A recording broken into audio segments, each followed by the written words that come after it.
Hello again.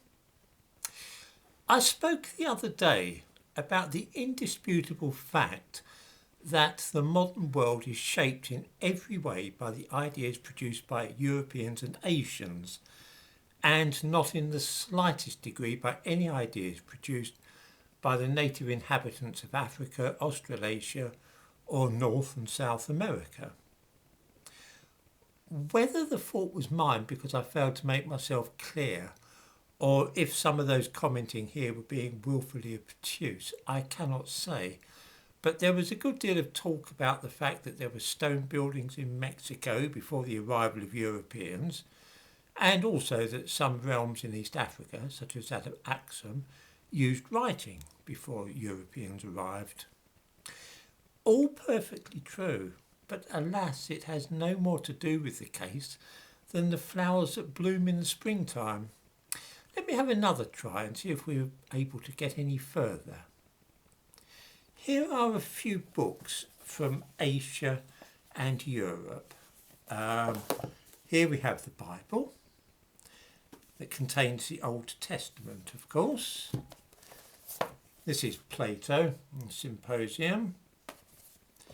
The Analects of Confucius, and finally the Dhammapada, which is a collection of the teachings of the Buddha.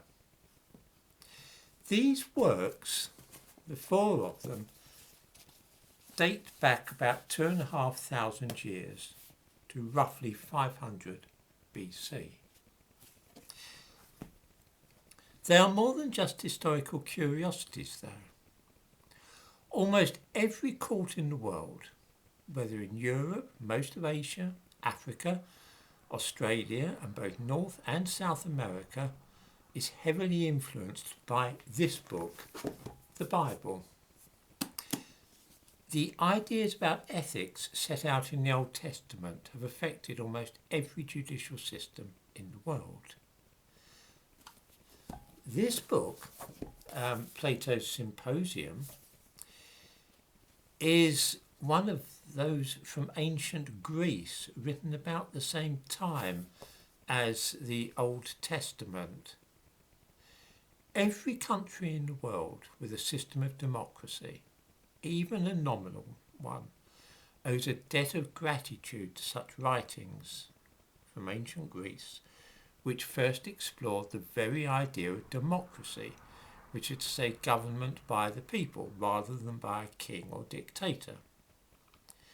The writings of the ancient Greeks are therefore still enormously influential.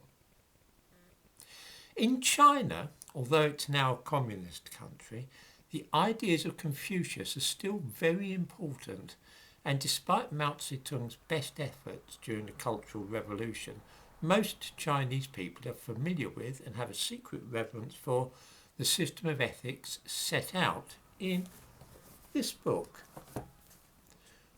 which was also written about 500 BC. The Analects, written 2,500 years ago, still influence hundreds of millions of people to this day. Finally, we have the teachings of Buddha. He lived in India at about the same time as Confucius and Socrates and the prophets of the Old Testament. These works are still tremendously important for a lot of people and have really made our world what it is today. Every time you vote or sit on a jury or reflect that you should treat others as you wish to be treated yourself, your mind is working according to the tenets laid out in these ancient works, which are the product of ancient and European thought thousands of years ago. There are no works comparable to these which have helped shape the world from Australia or Africa or South America or North America thousands of years ago, or indeed more recently. We have no idea at all what the inhabitants of Australia were thinking in 500 BC because they could not write and therefore left no records for us to consult. True, in parts of Africa such as Axum, writing was in use, a version of the South Arabian alphabet, but what we have from this culture are inscriptions in stone. We have no works about ethics or speculations about the nature of the universe or the best method of governing a civil society. This is because no literature was produced in Aksum. We don't know what they thought about things. The same applies to North America. We do not know what the people who lived in North America in 500 BC thought about the world, nor what their philosophy consisted of. They had no system of writing and therefore produced no literature. The same is true of South America. There were cultures there, the Incas for example, but no writing or literature. In Central America the case is different because, of course, the Maya and Olmecs did have a system of writing and they inscribed monuments. They did not leave any literature either, although they left some inscriptions about kings and gods. The Aztecs left manuscripts, true, but almost all of these were about practical matters such as the ownership of land and so on. We do not really know much about what the Aztecs were thinking, and what we do know has had no effect at all upon the world today. In other words, when we look around us at the world, we can easily see the influence of the Bible, of the writings of Greek philosophers, of the Analects and so on. We do not see any Aztec influence in our lives, nor do we find that the Australian Aborigines have contributed anything to our intellectual life.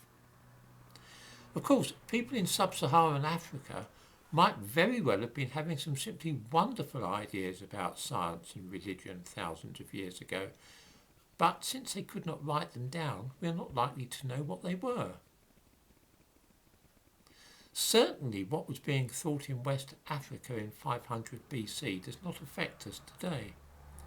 In ancient Egypt, of course, they did have a system of writing which was developed about the same time as cuneiform in Mesopotamia, but the stuff that was being produced in 500 BC in Egypt is of very limited interest and certainly has not had any effect on the world in which we live today.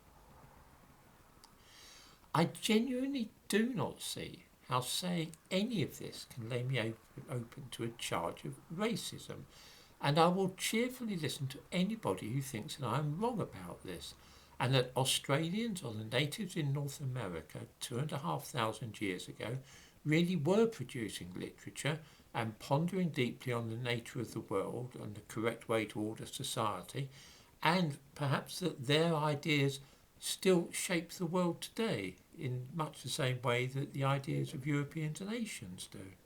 If anybody thinks that this is so, please, why not say?